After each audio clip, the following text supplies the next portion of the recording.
Uric acid बढ़ने के चलते पेशेंट को जो एड़ी में, पिंडली में और रिस्ट में जोड़ों पर दर्द होता है, उस पेशेंट के बारे में आपको बता देता हूँ। पहला नंबर यूरिक एसिड और सीआरपी, ईएसआर और आरएच फैक्टर, ये 4 जो ब्लड टेस्ट हैं, ये चारों ब्लड टेस्ट कराने के बाद पेशेंट को कम से कम यह पता चल जाता है कि मेरा कौन सा लेवल बढ़ा हुआ है। यूरिक एसिड में पेशेंट का ज़्यादा बढ़ा हो, यानी 6, 7, 8 बढ़ा हो, उस पेशेंट को पानी कम मात्रा में पीता होगा, इसलिए वो बढ़ा है, और परहेज भी नहीं करता है। और दूसरी बात यह है कि पेशेंट को जो ब्लड टेस्ट कराने के बाद यूरिक एसिड बढ़ जाता है तो उसमें परहेज करना पड़ता है। चना के दाल, चना के सातु, बेसन, अरहर, मटर पनीर, चिकन वगैरह जो है ये प्रोटीन चीज़ है, ये प्रोटीन चीज़ कम कर देना चाहिए। और 3 से 4 लीटर पानी पीने से पेशेंट का जो यूरिक एसिड है वो कंट्रोल में हो जाता है और पेशेंट को रिलीफ मिलने लगता है। यूरिक एसिड में एक मेडिसिन भी है, फेबुडे 40 mg और फेबुडे 80 mg। फेबुडे 40 mg उस पेशेंट को दिया जाता है जिसका 3 से लेकर 4 तक, 5 तक हो, और जिस पेशेंट का 5 से लेकर 7, 8 यूरिक एसिड है उस पेशेंट को फेबुडे 80 mg दिया जाता है। फेबुडे 80 mg और 40 mg यूरिक एसिड का दवा है, उस पेशेंट को खाने से और पानी पीने से पेशेंट को कंट्रोल मिलता है।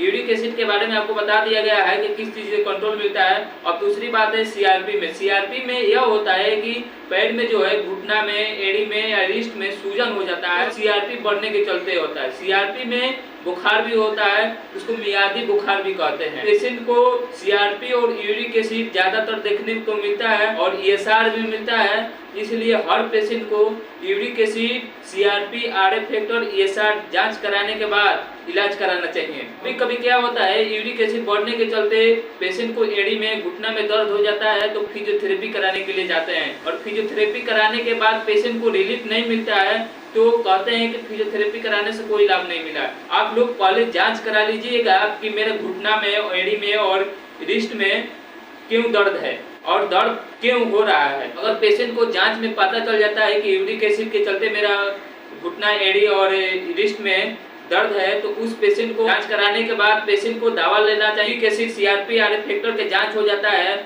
और लेवल के अनुसार जितना भी लेवल पर बढ़ा हो उस पेशेंट के उन्हीं अनुसार वो पेशेंट मेडिसिन ले और फिजियोथेरेपी के सपोर्ट में कराए तो पेशेंट का जो है जोड़ वो धीरे धीरे कम हो जाता है। जांच होता है, यह जो एक सिस्टम है, यह सिस्टम यह है कि ब्लड टेस्ट कराने के बाद आप किसी भी डॉक्टर से एडवाइस लेते हैं तो डॉक्टर के एडवाइस 100% सच होता है। इसलिए 100% सच होता है क्योंकि जांच में ही पता चलता है कि आपका रोग क्या है। अगर आप जांच नहीं कराते हैं और सिंपल दवा लेने जाते हैं और किसी डॉक्टर से एडवाइस लेते हैं तो डॉक्टर किस अनुमान से आपका दवा देगा। इसीलिए पहले आप लोग जांच कराइए कि आपको एड़ी, घुटना और रिस्ट में क्यों ऑटोमेटिक दर्द होता है। अगर आप पानी कम पीते हैं कि परहेज कम करते हैं, इसके पता आपको जांच कराने से पता चलेगा। पेशेंट को रिस्प्लेमेंट में मिलेगा।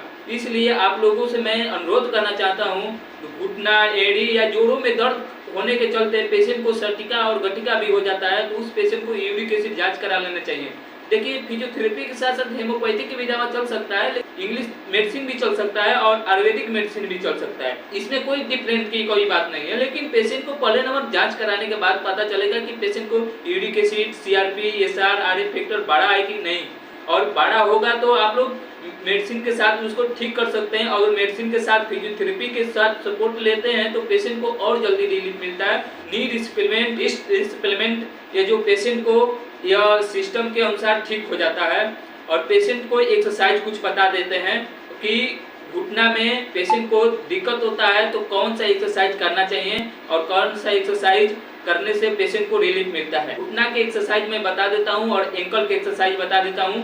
इसको घुटना के एक्सरसाइज जो है क्वार्टर शिफ्ट एक्सरसाइज कहते हैं, और क्वार्टर शिफ्ट एक्सरसाइज करने पर पेशेंट का घुटना का जो रिस्प्लेमेंट है वो बिल्कुल ठीक हो जाता है। और घुटना के एक्सरसाइज कराकर मैं बता देता हूँ कि पेशेंट के किस कंडीशन से आप लोग घुटना के एक्सरसाइज करा सकते हैं, और आप लोग सीख लीजिए कि मैं घुटना के एक्सरसाइज कैसे करता हूँ। लेटा देने के बाद ये वाला करना है, 1 2 3 4 5 6 7 8 9 10 रिलैक्स,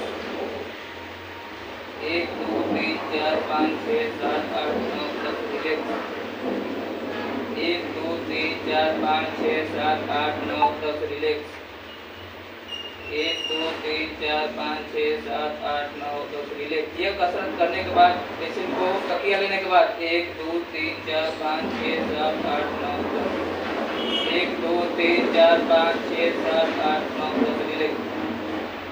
1 2 3 4 5 6 7 8 9 10 रिलैक्स। एक्सरसाइज होने के बाद पेशेंट को पैर को जो है लगातार 5 बार उठाना है और 5 बार उठाने के बाद पेशेंट को पटेला का जो है एक्सरसाइज कराना है। एंटी क्लॉकवाइज और क्लॉकवाइज में दोनों तरफ से घुमाना है और वीडियो को लाइक और शेयर करें।